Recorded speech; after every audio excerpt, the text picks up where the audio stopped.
Olá! Hoje eu vim falar sobre um tema que é um pouco delicado, né? Pode ser um pouco delicado, que é sobre yoga e religião, né? Esse questionamento. O yoga é uma religião? O yoga seria uma religião? E outra, além disso, né? Para além do yoga ser ou não uma religião, é esse questionamento de quem segue uma religião específica pode praticar yoga?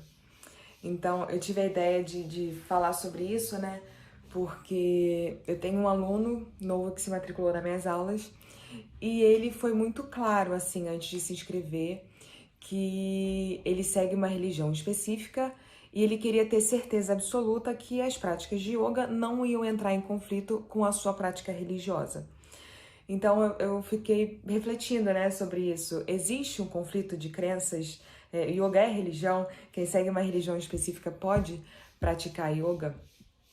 Então, antes da gente entrar nesse assunto, né, eu queria falar mais sobre qual é a diferença entre religião e espiritualidade. Então, a religião, né, do latim vem de religare, vem de reconectar, de se religar com a fonte divina, de se religar com aquilo que é a origem de tudo, né? De se conectar com essa força criadora, com essa força divina.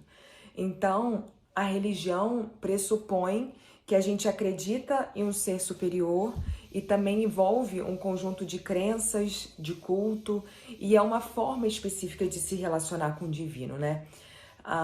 As religiões, elas tendem a ser dogmáticas, ou seja, tem uma doutrina a ser seguida. E os dogmas, né, quando a gente fala em dogma, dogma não é contestado, não se contesta dogmas, não admite essa contestação, né? E além disso, a religião, ela é excludente. Excludente em que sentido? Quando você opta por seguir uma religião, você anula todas as outras. Então você segue uma religião e isso exclui as demais. Então, se você não segue os dogmas nas religiões em geral, né? Se você não segue aqueles dogmas daquela religião específica, é como se algo ruim pudesse te acontecer, né? Então, muitas religiões têm uma ideia de punição se você não segue os dogmas. E aí as religiões, né, estão muito ligadas a esses atos de culto, tem ritos específicos, adorações específicas, orações. Existe sempre um conjunto de símbolos para cada religião, né? E esse conjunto de símbolos, ele vai falar de que forma você vai se relacionar com essa força divina, com o divino. Então, existe também em geral, né, nas religiões, algo que deve ser temido. A religião estabelece algo que você deve acreditar e se você por acaso se desviar daquele caminho, tem algo a ser temido, algo ruim pode te acontecer. Então pode ter esse viés, né, nas religiões. E além disso, né, se a gente pensar historicamente, a religião se tornou uma instituição, né? Tornou-se algo institucionalizado e também um instrumento de controle social, um instrumento de poder, uma forma de controlar o comportamento social, um instrumento de controle mesmo, né? Então, a religião tem todos esses aspectos, né? Então, sem valorar se é algo positivo ou ruim, é uma constatação, né, do que é a religião. E ao passo que religião é isso que a gente acabou de falar, né? E a espiritualidade seria um fenômeno universal. A prática da espiritualidade é um fenômeno universal, é aceitar que existe algo para além dessa realidade física, para além da matéria, e é uma busca desse entendimento que transcende o que a gente vê. A busca desse conhecimento transcendental, né? Então, é essa suposição de que existe algo a mais além do que a gente percebe, do que a gente vê, existe algo além daquilo que a gente consegue compreender plenamente e vai remeter às questões como qual é o sentido da vida? O que estamos fazendo aqui, né? Qual o significado disso tudo? Então, a espiritualidade é anterior a essa institucionalização da crença que se materializa com a religião, né? Então, a espiritualidade busca, em vez de respostas fechadas, ela muitas vezes busca as perguntas busca ter mais perguntas, busca autorreflexão, busca meditação. Então é muito ligada a uma jornada de autoconhecimento, de autorreflexão, de perguntas, de questionamentos. Então a espiritualidade busca um sentido de ser, o sentido do ser e de ser, e de estar aqui nessa vida material, de acreditar que a gente está aqui cumprindo um propósito. E existem diversas formas de espiritualidade, né? Assim como existem diversas formas de religião, diversas religiões, existem diversas formas de espiritualidade. E é importante lembrar que a espiritualidade, ela pode ou não estar vinculada a uma religião. Então, elas podem coexistir, religião e espiritualidade, ou não necessariamente, ou a espiritualidade existir sozinha, ou até a religião existir sozinha, né? Tem várias pessoas que praticam alguma religião, mas não necessariamente a espiritualidade, né? Na hora de aplicar na vida e de buscar reflexões mais profundas, não necessariamente isso vai acontecer. Então agora, onde o yoga entra nisso tudo, né? Yoga é uma religião, é uma forma de espiritualidade? O que seria o yoga? Então, para começar, eu afirmaria que sim, o yoga é uma forma de espiritualidade, né? É uma forma da gente se relacionar com aquilo que vai para além do mundo físico. E o yoga, ele surge em um contexto, lá na sua origem, ele surge num contexto que as pessoas estavam buscando por um sentido, por um propósito. Estavam questionando por que estamos aqui, o que estamos fazendo aqui, qual o sentido de ser, né? Então, as pessoas estavam buscando escapar desse sofrimento que envolve estar vivo, né? Na visão que eles tiveram lá na origem. Tinha muito disso, né? Viver, sofrer, como que a gente faz isso, né? Qual o significado de tudo isso?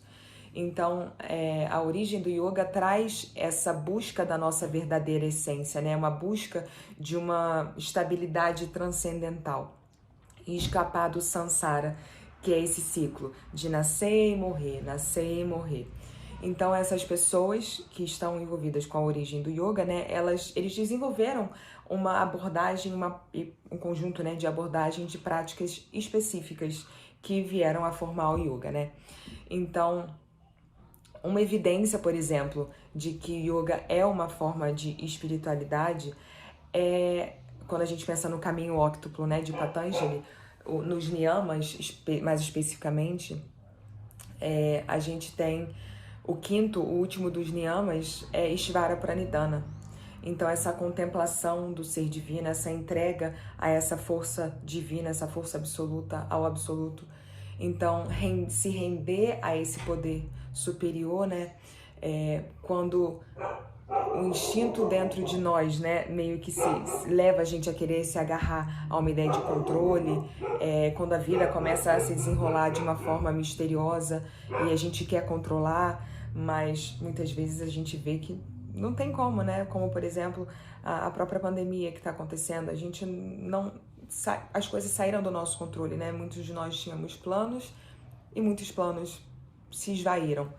Então, muitas vezes a vida se desenrola de formas misteriosas e a gente quer que as coisas aconteçam de um jeito, a gente muitas vezes resiste, luta contra o que está acontecendo e às vezes a gente se sente até injustiçado, vitimizado. Então esse niyama, né, Ishvara Pranidhana, nos lembra de que nós, na verdade, não temos o controle que a gente gostaria ou acha que tem, né? Muitas dos acontecimentos na nossa vida saem do nosso controle, saem da nossa esfera de ação. É óbvio que tem ações que a gente pode controlar, situações que a gente pode controlar, como, por exemplo, a gente pode controlar a nossa rotina, a gente pode escolher que a gente vai despertar pela manhã, beber um copo de água morna com limão e gengibre, enfim, é um exemplo bem pueril, mas que tem questões que a gente pode controlar para a gente viver a nossa vida de uma forma mais satisfatória, mais saudável, etc. Mas também vão ter questões que vão sair do nosso controle. E essa entrega a essa força maior que seria o Ishvara Pranidhana, né? Então esse conceito desse niyama, do Ishvara Pranidhana, já é uma confirmação, né? Nos mostra, é uma evidência diante de tantas que o yoga é uma manifestação, né? Uma forma de espiritualidade. Então, esse pensamento, né? Yoga é religião ou não? Então vamos continuar, né? Outra coisa que eu queria enfatizar, né, antes de adentrar esse ponto, é que o yoga, ele não envolve dogmas, o yoga não é dogmático, yoga é uma prática. Então eu gosto sempre de dizer isso. Yoga é prática.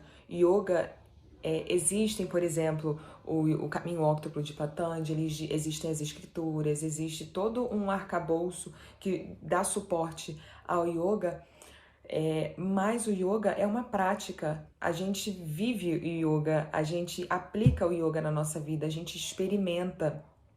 Então, o yoga é essa experimentação, essa experiência. Então, não tem a ver com moralidade. O yoga tem mais a ver com a prática, com a vivência, com a experimentação. E pensando, né, nessa questão do yoga ser religião ou não, o yoga ele aponta mais para a espiritualidade, porém pode ser praticado de uma forma mais religiosa. Se a gente pensa, por exemplo, no Bhakti Yoga, que é o yoga da devoção, né?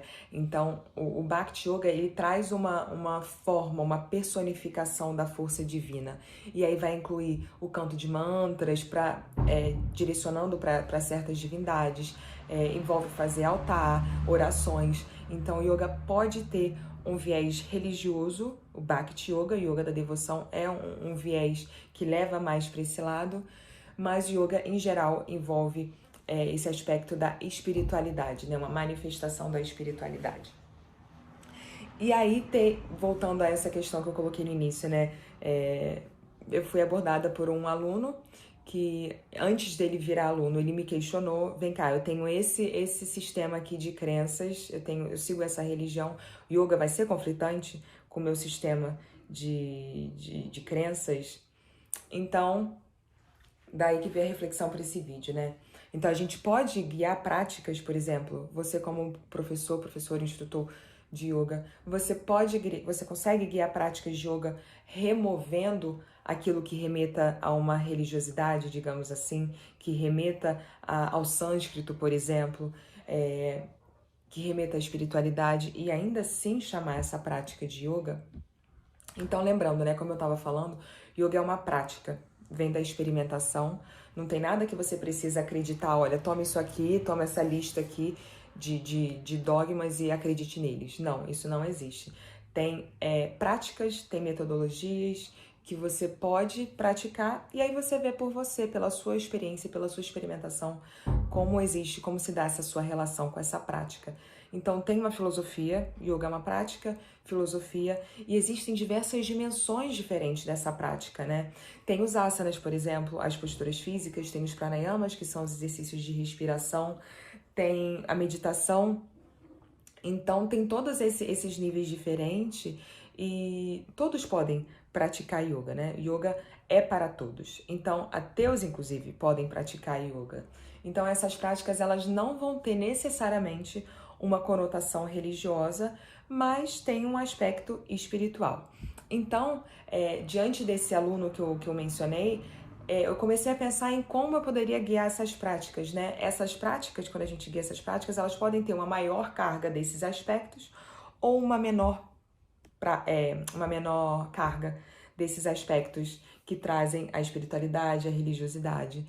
Então, o que eu optei por fazer com esse aluno, né? Então, eu optei por retirar o sânscrito, eu optei por trazer informações científicas dos benefícios do yoga, dos benefícios da prática. Então, não fazer referência às divindades. Então, existem formas de compartilhar essa prática, porque ela tem benefícios também no aspecto físico e a própria meditação, né, também pode ser uma forma de lidar melhor com a presença em todos os aspectos da nossa vida. Então, existem dimensões, porque a gente vai escolhendo, né, a profundidade, o quanto a gente vai mergulhar, que pode ser compartilhada da forma que você conseguir adaptar e que os seus alunos estiverem demandando, né? Então, algo para pensar também. O yoga nunca foi algo secularizado, né? Pensando na tradição, pensando na origem, sempre foi conectado à espiritualidade. Só que a dimensão espiritual do yoga é utilizada por diferentes religiões. Então a gente vê o yoga no budismo, no hinduísmo. Então o yoga é parte de práticas religiosas diferentes, né? Então, o yoga pode ser visto como uma jornada, né, da espiritualidade, uma jornada espiritual que pode oferecer suporte também a uma religião. Então, tem esse aspecto também. Com o tempo, a pessoa pode perceber que, caramba, isso na verdade traz uma conexão maior com o meu Deus, com a minha expressão, a expressão que eu acredito do absoluto. Então, o yoga pode ser esse suporte a uma religião que já é praticada, pode ser vista como uma forma religiosa ou ela pode ser praticada sem crença religiosa. Então, se a gente pensar no yoga moderno, como é visto hoje em dia, né, que tem um foco muito grande em asana, na prática física, a gente acaba vendo um yoga moderno que é mais secularizado, né? E aí o yoga acaba se tornando algo mais adaptável. Então ele pode ser apresentado num contexto secularizado, sem elementos de espiritualidade, com foco no físico, ou ele pode ser apresentado como uma disciplina espiritual, né, que pode oferecer suporte tanto ao cristianismo, quanto ao budismo, ao hinduísmo, etc. Tanto é que a gente vê padres yogis, a gente vê monges yogis.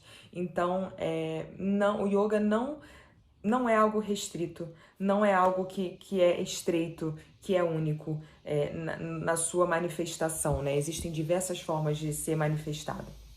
Se a gente pensa já no yoga clássico, já existe essa preocupação com uma realização espiritual. E essa realização é no nível individual, né? Então, o yoga também, por mais que seja espiritual na sua origem, ele não traz essa ideia de massificação da fé. O yoga não tem essa ideia de divisão. O yoga, ele, pelo contrário, ele celebra a união. Ele celebra a diversidade, ele traz essa ideia de respeito, de tolerância, em vez de preconceito, de julgamento. Então, o que eu diria, assim, no final das contas, se você questiona, ou se você tem um aluno seu questionando, uma aluna questionando, vem cá, eu tenho essa prática religiosa, yoga pra mim, não é? Eu posso praticar. De trazer essa reflexão, né? Primeiro para si, como eu encaixo o yoga na minha vida, o que é o yoga para mim, que lugar ele toma nas minhas práticas, sejam elas práticas físicas, sejam elas práticas para meditação, concentração, para a presença, seja como uma prática espiritual, seja como uma prática religiosa, onde o yoga vai ocupar um lugar para você. Então, eu acho que é muito relevante pensar num estilo de yoga, numa manifestação, digamos assim, né, do yoga que combine com você, né? Encontrar um professor, um instrutor, instrutora de yoga que guie a prática de uma forma que você se sinta confortável, né? E deixar o yoga te acompanhar na forma que ela tem que ser. Se o yoga é um caminho que você optou para o autoconhecimento, para a autorrealização, essa jornada para libertação, para iluminação, ok, perfeito. Pode ser que não também, e tudo bem, perfeito.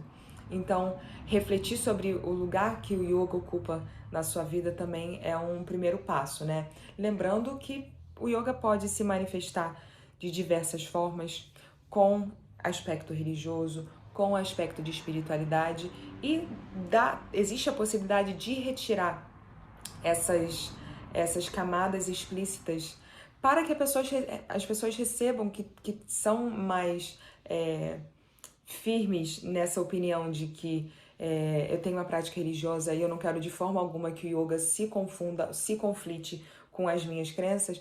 Existe uma forma de compartilhar o yoga sem tantos símbolos, tantos aspectos que remetam à espiritualidade, à religiosidade. Então, trazer aspectos científicos, de pesquisas, de benefícios práticos é uma opção também. Então, é algo para a gente refletir. Eu estou refletindo o meu entendimento, a minha vivência. E se você tiver algo para acrescentar, algum comentário, alguma dúvida, fica à vontade para compartilhar.